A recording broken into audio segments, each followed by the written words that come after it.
Good evening, Professor. Good evening, class. This is my final submission for the session and my final submission for our Week 8 topic, multi-jurisdictional taxation. To get right into it, tax laws in the U.S. is both complex and confusing as we've learned. Many feel like these laws are enigmatic. Unfortunately, navigating these rules and tax regulations does require a certain level of understanding. But after some consideration, that the U.S. Treasury and the IRS, along with other governing bodies, do provide the public with a decent explanation and resources. I do believe that authoritative agencies can make it a bit easier using plain language text as opposed to jargon and repetitive circular notations and guidance. If you're not familiar or you're reckless when it comes to reporting your income and paying your taxes, it will present a number of problems. Now, although the language is not clear, taxation on both federal and state levels in the U.S. is a good thing. Taxation does afford us the government services, provide resources, including military, police, firefighters, EMS, and I'm happy to say I'm a member of. It also provides us with, public libraries, parks, healthcare, etc., or, a way to pay or a means for healthcare. May not be free like Canada or Europe, but it's there. We are provided many resources. Um, but budgets and spendings, and on the other hand, how we spend our money is a different problem in its own. Um,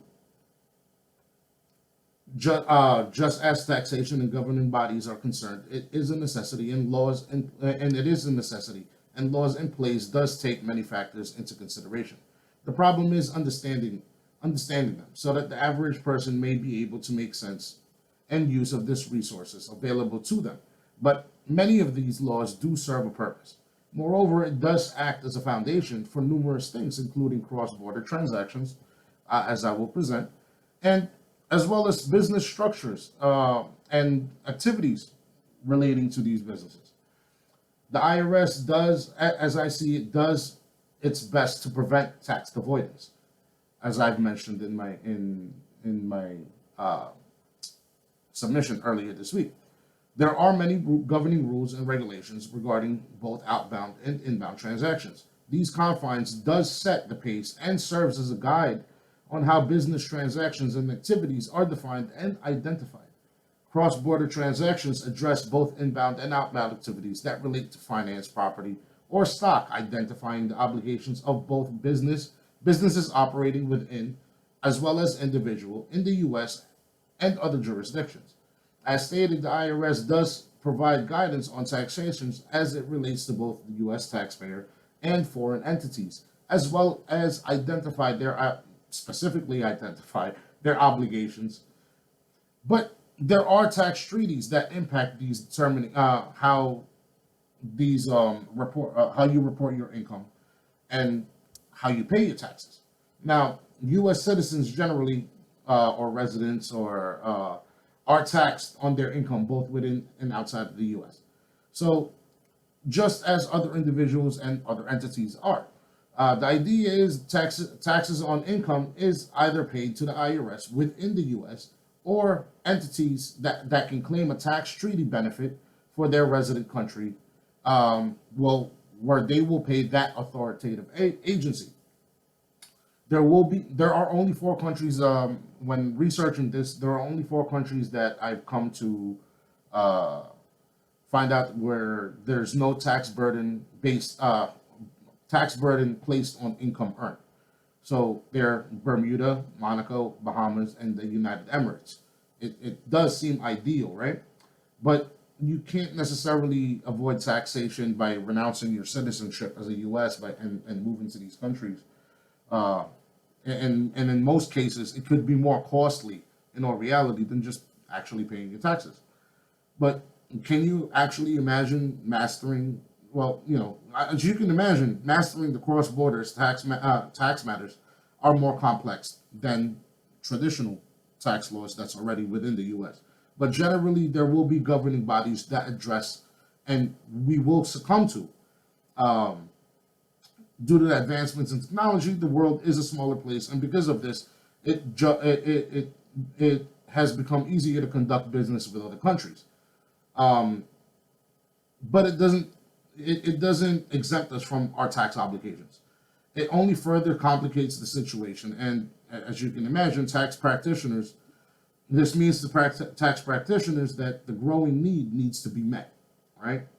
Um, but so they'll have to master cross-border taxations or multi-jurisdictional taxation rules within the U.S.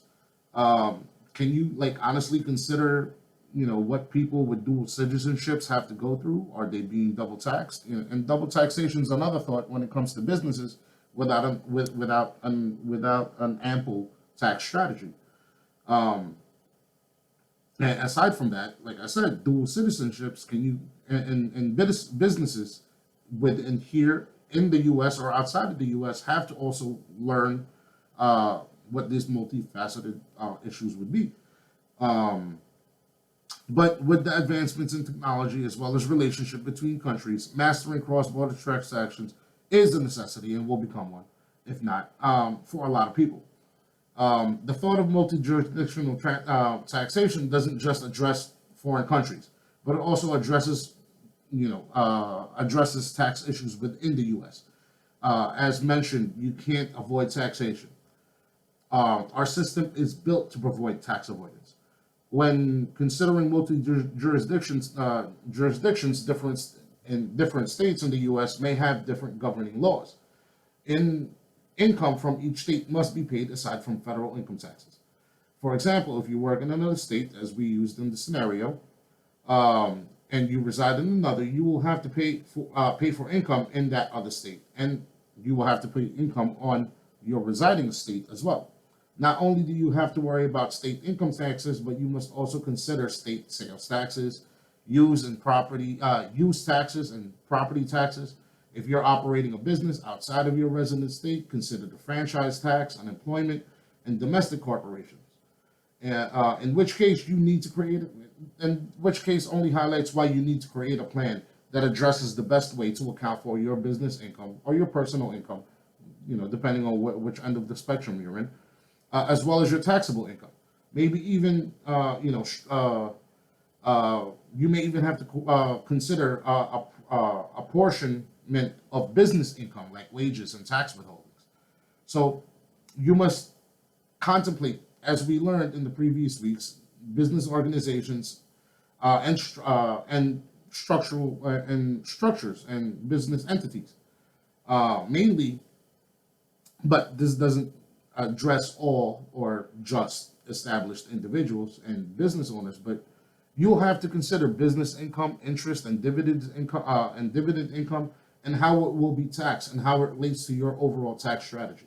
The tax system is very complex and can present a host of problems if you lack a certain understanding, and if it's not properly navigated. But overall, it does serve a purpose, and unfortunately, I don't want to say it in these terms, it is a necessary evil. Well, I hope you guys enjoyed it, and I hope it was that it was able to clarify a few things for you. Since this is my last submission for the session, I wish you all the best of luck in your future endeavors. And as always, stay safe and be well.